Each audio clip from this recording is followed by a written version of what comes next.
Okay, I didn't go searching for this video by accident. To be honest, the deeper I go into my own healing, the more I realize something. The storyteller in me was fighting to come out long before I ever admitted it. Even in my most unhealed years, I was documenting pieces of myself, little clips, little recordings. Like I knew somewhere deep down that one day I'd need to look back, that one day these fragments would become part of a much bigger story. And even through every version of me, both in active alcoholism and now in sobriety, music has been my lifeline. My playlist has always been stacked with raw storytellers. Eminem, of course, has always been my number one for music and number one poet. Then Jelly Roll, Demi Lovato, and even Machine Gun Kelly shows up on that track that carried me through. But a very close second to Eminem, and maybe the most impactful voice across all the versions of my adult life, is my birthday twin, Halsey. And today, when I found this forgotten video of myself, it was Halsey's voice that came through faintly in the background, almost drowned out, almost forgotten. And just like the memory of recording it, I was drunk, alone, and in the small room I was renting in Canton. I can't remember pressing record, and honestly, I can barely remember what I was even trying to say with that video. The music may have been faint, and the memory may be even fainter, but the feeling in my eyes, the pain that they carried, it hit me sharp. It was piercing and crystal clear, and honestly, I felt it all the way to my core. And as I watched, I realized this wasn't just an old video. It was a window into a parallel universe, two versions of me, one who was drowning and the other who finally comes up for air. And in this reflection, looking back, I really want to slow down because I want this to sink in. Watching that video, I barely recognized the girl staring back. I was hollow and sad and desperate looking. This was the beginning of my very first rock bottom. To the naked eye, there was no light left in me, but deep down, somewhere I couldn't see then, this was the time frame when I talk about those 20 seconds of flare light that kept me alive. That tiny spark that refused to go out. And even in the darkest moments, even then, I hit record. Back then, I didn't know why, but the woman I am today does. She knows it was the storyteller in me, fighting to leave proof that I was still here, and proof that even at my rock bottom, my story was not over. Back then, I had knockoff headphones, cheap plastic, barely working. They were all I could afford, and I wore them like they were enough. Today, I have the real thing, the brand name headphones, and it feels like a metaphor for my life, because back then, I was living faint, blurry, like a knockoff version of myself, going through motions but never plugged into the real thing. And now, everything is sharp. The sound, the vision, the truth of who I am. I'm not living on the imitation anymore. I'm living in my own skin, my own voice, and my own healed reality. And the music's never left me. Back then, those songs were my lifeline. Eminem, Jelly Roll, Demi, MGK, and Halsey. They were the voices that told me to hold on when I couldn't hear my own. And today, those same artists, they're still on my playlist, but now they've shifted. They're not just survival songs anymore. They're my healing track. The soundtrack I use not just to keep myself going, but to remind others that they can keep going too.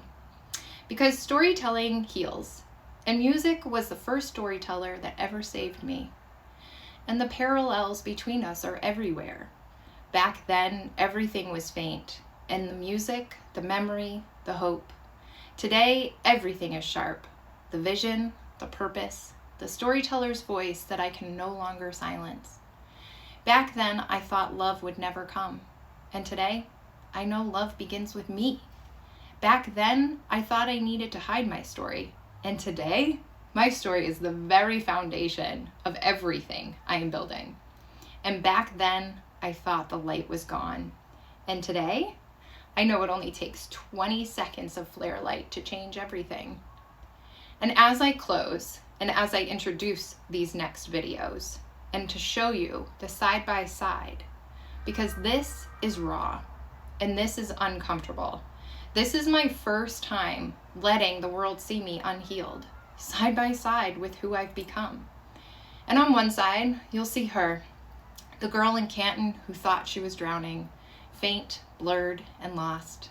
And on the other side, you'll see me, the woman who rose from the water, sharp, clear, and alive. Two parallels, 6.5 years apart.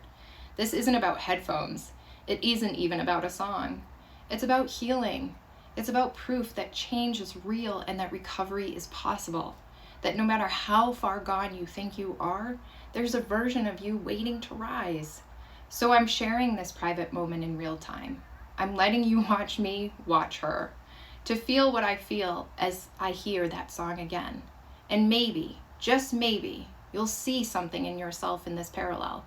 Maybe you'll recognize that even if life feels faint right now, your sharpness is waiting. Your true self is waiting. And when it feels impossible, remember this. Sometimes all it takes is 20 seconds of flare light. Just 20 seconds. And the darkest nights birth the brightest dawns. And this is proof. So, trigger warning, I'm drunk.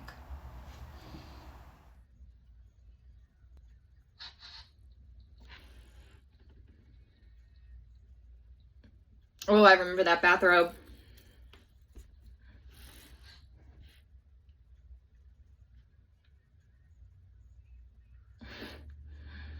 Eyes closed. I'm hearing something. Oh, prepare yourselves.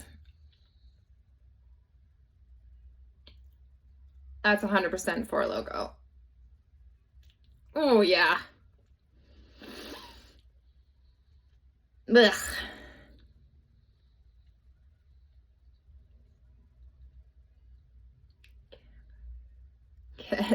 Come on. You're almost there.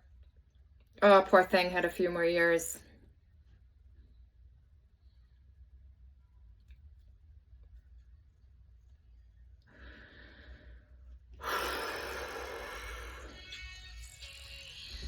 Oh, I gotta put that song off to the side because I don't know if it's gonna hang up on the video, but I mean, ironic, right? Keep my eyes closed. What really stays true is the pain in the eyes. But I didn't miss the fact that the same horse picture was in the back of my first video. It's in the back of that video. Those are remember, the anchors, the tethers. So I'm talking about in my letter from the founder yesterday too, I talk about that. Let's find the tethers between both versions, unhealed and healed. Connect the parallels, because without her, as hard as that is to watch, because yeah, that pain comes back quick, but I can handle it now. And that was the whole point of why I wanted to be this vulnerable. And as you can see, I'm not comfortable with this, but I have to share that side. I don't know why, but I just really, I hope you take away from this that find something in your own life. I'm sure you don't have 7 years worth of video journals talking to some sort of audience, because why would you? But there's something in your life, whether it's a person or a song or a pet, or an object, or just a memory, something that tethers you. Because to hear, I don't know. Sorry, the song is still going, and it gets you, but then it grounds you in a way as well, because it shows you how far you've come. So maybe that's the point. But I just wanted to share this with you. Yeah, I think that's all I really wanted to share. Till next time.